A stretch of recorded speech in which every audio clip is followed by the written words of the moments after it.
12 billion tons of earth washed down California's rivers between 1853 and 1884. That's enough sediment to bury Manhattan under 200 feet of rock and mud.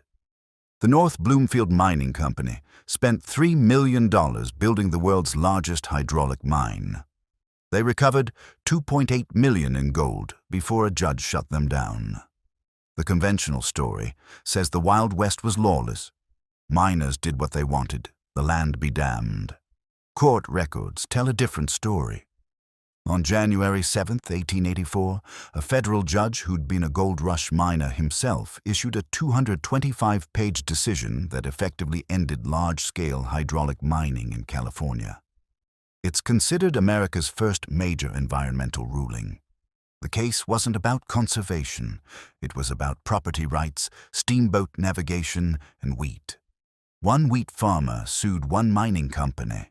The verdict buried an entire industry under its own debris. Nevada County, California. March 15, 1876. 3 in the afternoon. 72 degrees in the foothills above the South Yuba River. 7 water cannons, monitors they called them, aimed at the mountainside above Malakoff Diggins. Each cannon 18 feet long, mounted on gimbals, capable of rotating 360 degrees. Each one fed by iron pipes carrying water from reservoirs, 300 feet higher in elevation. The pressure at the nozzle, 5,000 pounds per square inch. 1 man per monitor. 7 men controlling enough force to kill a person from 200 feet away. The water hit the hillside at 150 feet per second, faster than most rifle bullets of the era.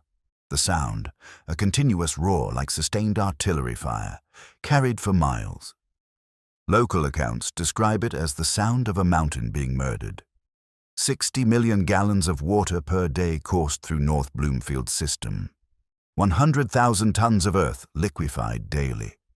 The slurry, miners called it tailings, farmers called it poison, ran through wooden sluice boxes 3 feet wide and hundreds of feet long. Gold particles, being heavier, settled in the riffles. Everything else kept moving: rock, sand, clay, mercury from the amalgamation process. All of it flowing into Humbug Creek, from Humbug into the South Yuba, from the Yuba into the Feather, from the Feather into the Sacramento, from the Sacramento into San Francisco Bay, which was rising at 1 foot per year from the sediment. Thomas Bell, president of North Bloomfield Mining and Gravel Company, stood on the observation platform that afternoon watching his investment wash away a mountain. His company had spent $3 million on this operation. 100 miles of canals, flumes, and ditches. A drainage tunnel 7,800 feet long through solid bedrock. 30 investors from San Francisco, led by railroad baron Lester Robinson and silver magnate William Ralston. The monitors had been running almost continuously since 1872. By March 1876, they'd recovered approximately $1.9 million in gold. Still, 1.1 million short of breaking even. But the gold-bearing gravels ran deep. Bell calculated they had another decade of profitable operation ahead. Below in Marysville, 70 miles downstream at the confluence of the Yuba and Feather Rivers, Edward Woodruff watched brown water lap against levees that hadn't existed 5 years earlier. Woodruff grew wheat, 1,200 acres of Sacramento Valley farmland that had produced 40 bushels per acre before the silt came. His 1875 harvest, 11 bushels per acre. The fields were dying under a blanket of sterile mining waste. 1 man destroying a mountain, another man watching his farm suffocate under the debris. Between them, a question that would take 8 years, 2,000 witnesses, and 225 pages of judicial reasoning to answer. Who owned the rivers? Edward Woodruff wasn't an idealist. He was a wheat farmer working marginal economics.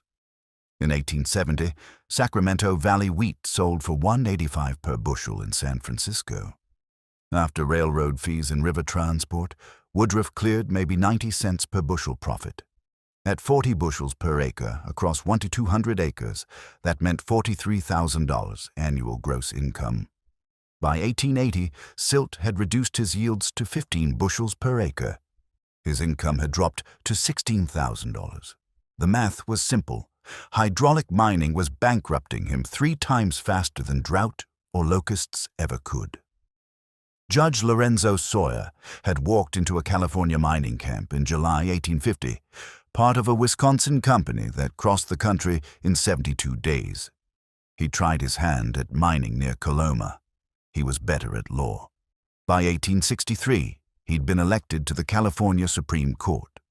By 1870, President Grant appointed him federal circuit judge for the Ninth Circuit. At 63 years old in 1884, Sawyer knew both sides of this fight personally. He'd wielded a pan and a rocker. He also understood what it meant to build a civilization in an agricultural valley. The North Bloomfield Mining and Gravel Company wasn't some ramshackle operation run by drunken prospectors. 30 San Francisco investors, railroad executives, silver barons, men who'd already extracted millions from Nevada's Comstock lode. They viewed hydraulic mining as industrial-scale resource extraction, the same mindset that built transcontinental railroads and mined entire mountains in Nevada. In 1866, French immigrant Julius Poquelin bought 1,500 acres of exhausted placer claims near Nevada City. Placer miners had picked through the surface gravels for 15 years. What remained sat under 200 feet of overburden, ancient river channels buried in tertiary period sediments. Hand mining was impossible. Hydraulic mining could reach it. Lester Robinson and William Ralston financed Poquelin's vision. $3 million in capital, mostly spent on water infrastructure. Remember that figure, $3 million. It becomes critical in 10 minutes when the courtroom accounting begins. By 1876, 7 Craig monitors operated at Malakoff, each one capable of moving 2,000 cubic yards of material per day. 7 monitors running 20 hours daily meant 14,000 cubic yards removed per day. Over a year, 5 million cubic yards. Keep that number in mind. It explains why 225 miles of California rivers would eventually become navigable only by rowboat. Hydraulic mining solved an engineering problem. Gold deposits in the Sierra Nevada occurred in 2 forms. Lode deposits, veins of gold in quartz, required underground hard rock mining. Expensive, dangerous, and yielding maybe 4 to 8 ounces per ton of ore in rich claims. Placer deposits, gold particles freed by erosion and deposited in ancient river gravels, were easier to access but dispersed. A cubic yard of rich placer gravel might contain 1/10 of an ounce of gold. Most gravels contained far less. Edward Mattison invented the solution in 1853 near Nevada City. Take a canvas hose, connect it to a water source 100 feet uphill. Add a metal nozzle to focus the stream. Point it at a hillside. The pressurized water dislodges rock and soil, creating a slurry that flows downhill through sluice boxes. Gold settles in the riffles. Everything else washes downstream. Mattison's first monitor moved 50 cubic yards per day. By 1860, improved monitors moved 500 cubic yards daily. By 1870, 2,000 cubic yards. By 1880, some operations claimed 3,000 cubic yards per monitor per day. The economics looked irresistible. A placer miner with a pan might process half a cubic yard of gravel daily. A miner with a rocker box, maybe 5 cubic yards. A sluicing operation with a long tom, 20 cubic yards. A hydraulic mine, thousands of cubic yards. As long as gold price is held at $20.67 per ounce, and as long as the water flowed, any gravel containing even a 20th of an ounce per cubic yard became profitable to process. Most Sierra foothill gravels contained between 1/50th and 1/30th of an ounce per cubic yard, just rich enough to justify blasting away mountains. The problems emerged downstream within months. In 1854, farmers along the Yuba River, 20 miles below Nevada City, reported strange flooding. not seasonal floods from snowmelt, midsummer floods of brown water thick with sediment. By 1856, steamboat captains on the Feather River noted navigation difficulties. Channels that had been 15 feet deep now measured 8 feet. By 1860, some reaches required dredging. By 1865, dredging couldn't keep pace with sediment deposition. Here's the pattern interrupt. San Francisco Bay, 100 miles downstream, was rising at 1 foot per year. Fishermen noticed it first. Oyster beds that had been productive suddenly stopped producing. Core samples taken in the 1970s would show a layer of mining sediment in the bay 3 feet thick. Marysville, population 10,000 by 1857, sat at the worst possible location, the confluence of the Yuba and Feather Rivers. Every ounce of debris from mines above Nevada City flowed past Marysville's waterfront. The Yuba's riverbed rose steadily, 2 feet by 1860, 5 feet by 1865, 10 feet by 1870, 15 feet by 1880. A riverbed 15 feet higher than it was in 1850 means one thing. The river now flows above the elevation of the surrounding farmland. Only levees prevent flooding. Marysville began building levees in 1862. By 1875, those levees formed a bowl 30 feet high surrounding the entire city. The city now sat below the river level. If a levee broke, the city would fill like a bathtub. On March 15, 1875, it did. The 1875 Marysville flood killed 14 people and buried 12 city blocks under 25 feet of mining waste. Not water. Mud. Liquid rock that set like concrete as it dried. Orchards vanished.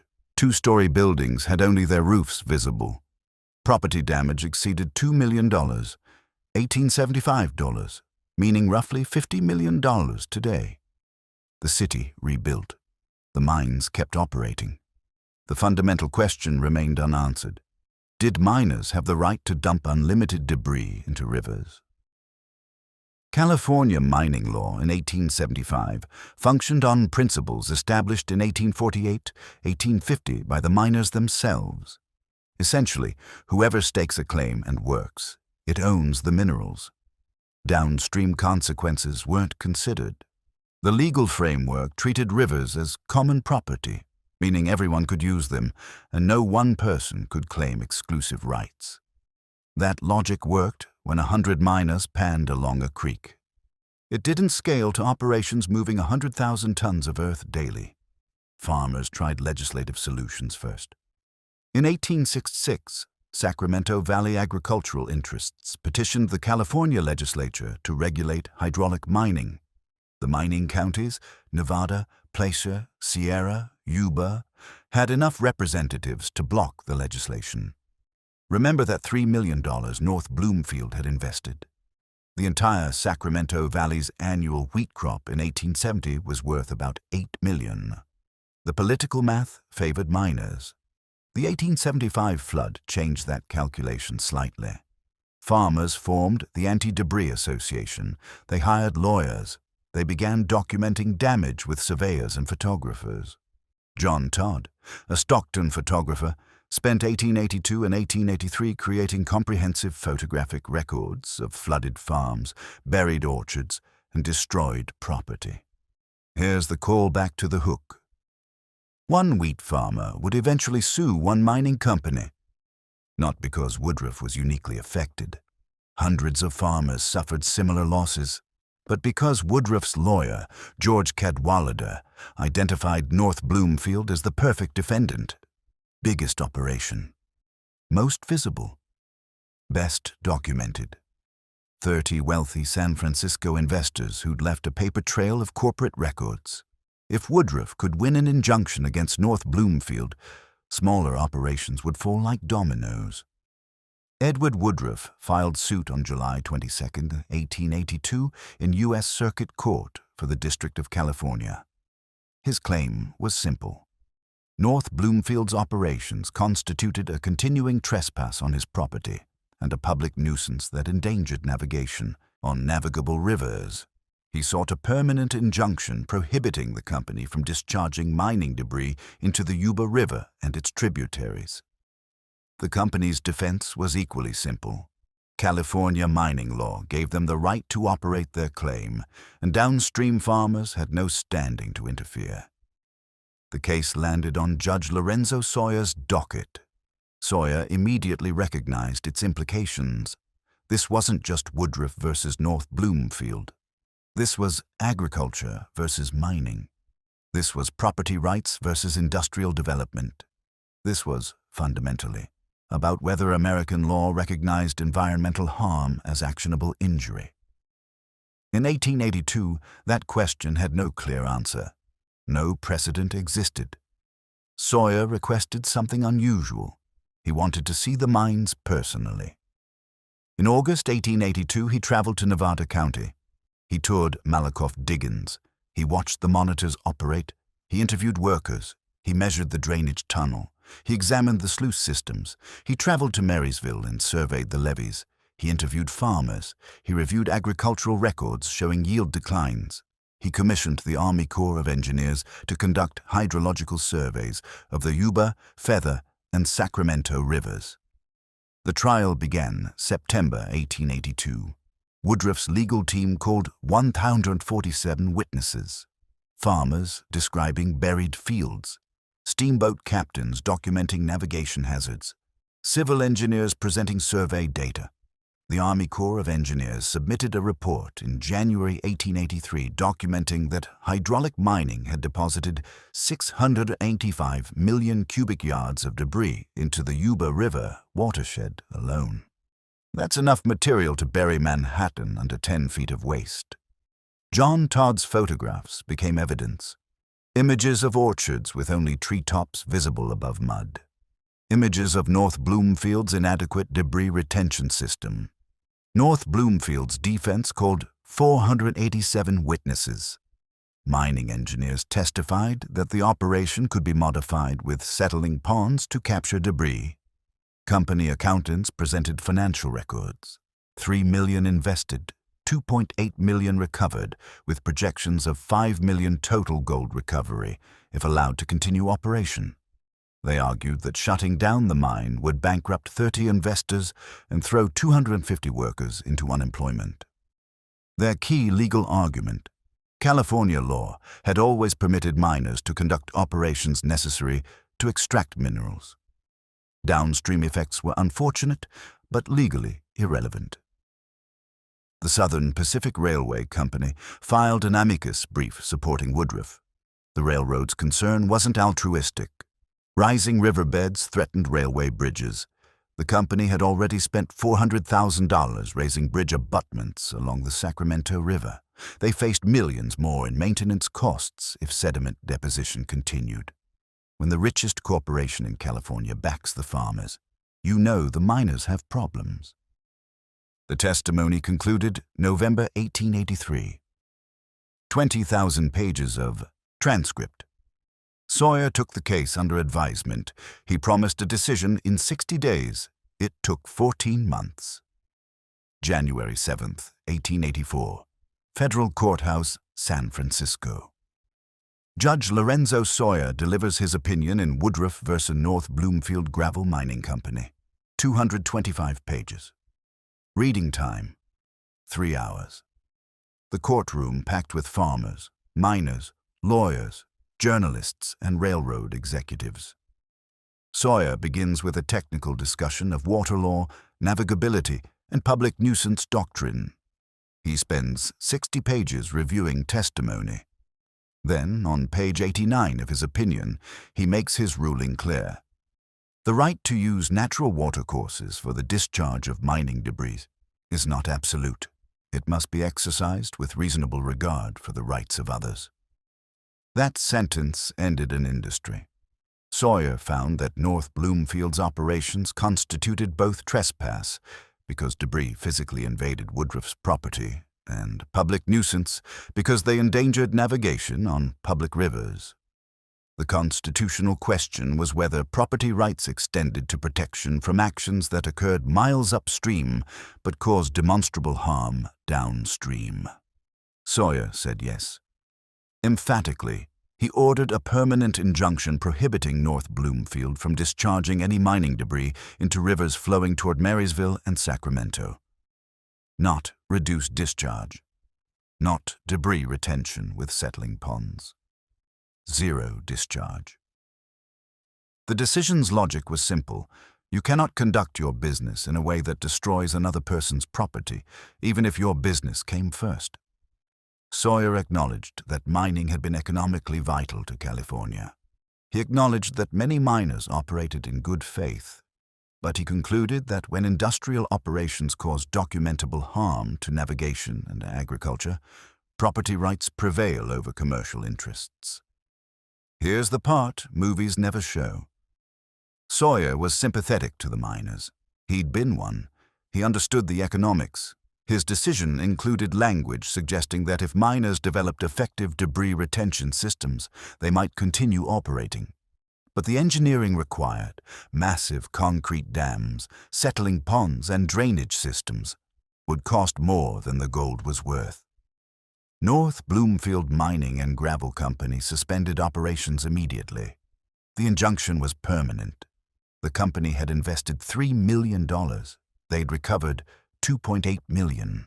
They were $200,000 in the hole with no prospect of recovery. The 30 San Francisco investors lost everything. 250 workers lost their jobs. Within 6 months, 17 other hydraulic mining operations in Nevada, Placer, and Sierra counties shut down. Some tried to continue operating with debris retention systems. Most couldn't afford the infrastructure. By 1886, only a handful of small operations continued.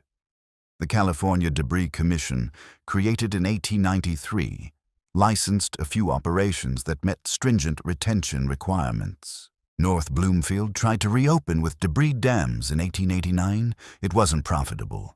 The mine closed permanently in 1910. Church bells rang in Marysville when news of the decision arrived. Farmers celebrated. The agricultural press called it a vindication. The mining press called it a catastrophe. The San Francisco Chronicle, usually pro-business, supported the decision, noting that one industry shouldn't be allowed to destroy another. Here's the immediate aftermath the myth-makers ignore. The damage didn't stop. The 685 million cubic yards of debris already in the river system continued moving downstream for decades. The Yuba River remained unnavigable. Farmers continued dealing with elevated floodwater levels through the 1890s and into the 1900s. The debris Sawyer's injunction prevented, perhaps another 500 million cubic yards if mining had continued 20 more years, would have been catastrophic. But the harm already done took a century to partially remediate. Why did Sawyer rule as he did? Not environmental consciousness in the modern sense. The word environment doesn't appear in his 225-page decision. His logic was entirely property-based. If your mine causes my farm to flood with debris, you've trespassed on my property. If your mine makes rivers unnavigable, you've created a public nuisance. Both are actionable under existing law. Sawyer didn't invent new environmental principles. He applied established property law to industrial-scale resource extraction. The hidden pattern, hydraulic mining, failed its own cost-benefit analysis. By 1884, the industry had recovered approximately 11 million ounces of gold, worth $228 million at $20.67 per ounce. Property damage to agriculture, estimated $100 million. Navigation infrastructure damage and maintenance, $50 million. Levee construction costs, $30 million. When you add it up, hydraulic mining's social costs nearly equaled its gold value. And that calculation doesn't include the century of environmental degradation, the permanent alteration of river systems, or the 3 feet of toxic sediment that still sits in San Francisco Bay. Multiple operations faced similar lawsuits simultaneously.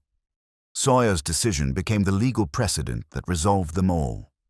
The 1893 Caminetti Act, passed by Congress 9 years later, essentially codified Sawyer's ruling into federal law.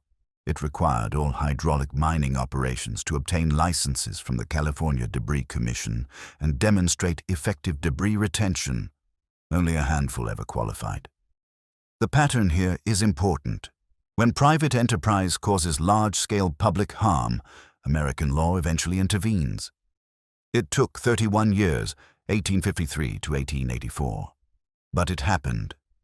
What we can't know with certainty: would the industry have developed effective debris retention if given more time?